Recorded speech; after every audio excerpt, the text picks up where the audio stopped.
السلام عليكم اخواتي ومرحبا بكم معايا اليوم فيديو جديد على قناه مملكه هند. اليوم ان شاء الله غنقدم لكم واحد الايس كريم. كنت صايبته شحال هذا لكن كنت باقا ما فتحش القناه ديالي، فكان عباره عن صور فقط لكن بالتفصيل ممل، وان شاء الله اشرح لكم الطريقه ايضا من خلال الاوديو، فنتمنى انه ينال اعجابكم. نتعرفوا على المكونات. فغادي نحتاجو عندي نص لتر ديال كريمه الخفق سائله. هنا عندي كريمه الطبخ، وكتكون كريمه الخفق كتكون بدون سكر. الا بغيتي هكا كريمه خفق كتضيفي لها السكر تقريبا نص لتر. عندي ساشيه ديال بودره كريمه شونتيي. عندي كاس ديال الحليب يكون بارد. عندي دانون ديال فاني. عندي علبه ديال حليب مركز محلى او علبه نيستلي، وساشيه ديال بودره الايس كريم كتبقى اختياريه، عندي بنكهه الفانيليا.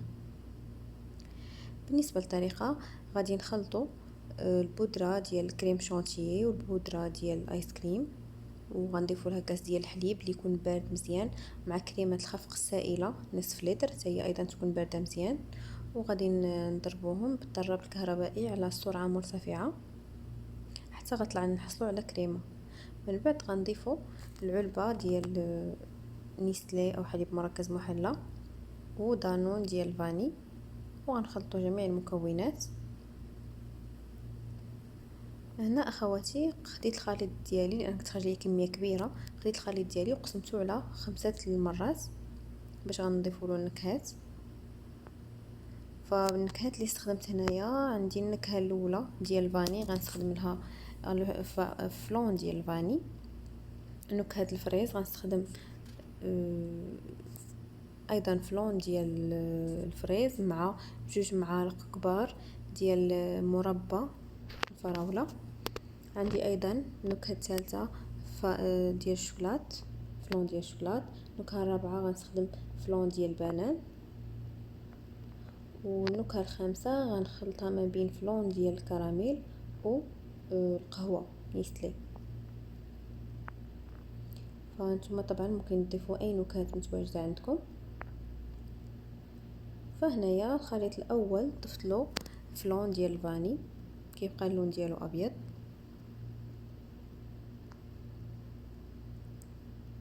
بالنسبه للنكهه الثانيه خديت الخليط ديالي ضفت له فلون ديال البنان او ديال الموز.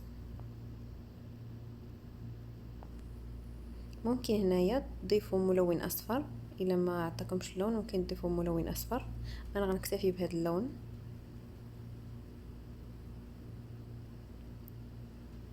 بالنسبه للخليط الثالث غنضيف له فلون ديال الفريز او الفراوله مع 2 معالق كبار ديال مربى الفراوله ديال الفريز،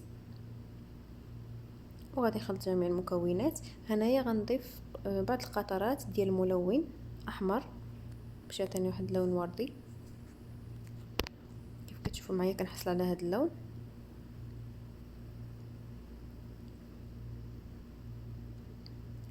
بالنسبه للنكهه الثالثه او على ما اظن الرابعه غنضيف لها فلون ديال الشوكولات. ممكن تضيفوا ايضا ساشيه ديال الشوكولات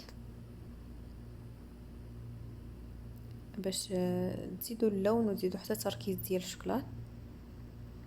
والنكهه الخامسه والاخيره غنضيف فلون ديال الكراميل، وغناخذ القهوه اللي هي سريعه الذوبان غنخلطها مع شويه الماء وغنضيفها، فغنحصل على واحد اللون اللي هو بني خفيف.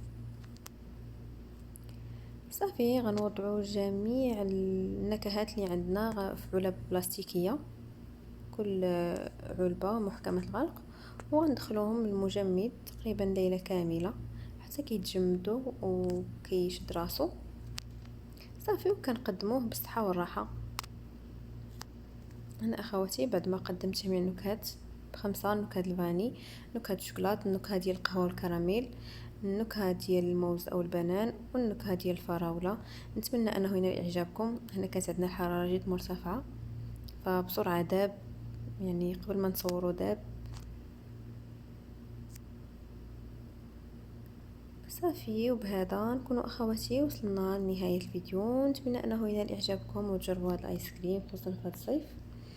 لا تنسوا الاشتراك بالقناة بالضغط على زر الاشتراك ابوني او سبسكرايب، وايضا تفعيل الجرس ليصلكم كل جديد. وما تنسوش تعملوا لايك للفيديو وتنشروه بين الاصدقاء والاحباب. شكرا على المتابعة، الى اللقاء في امان الله.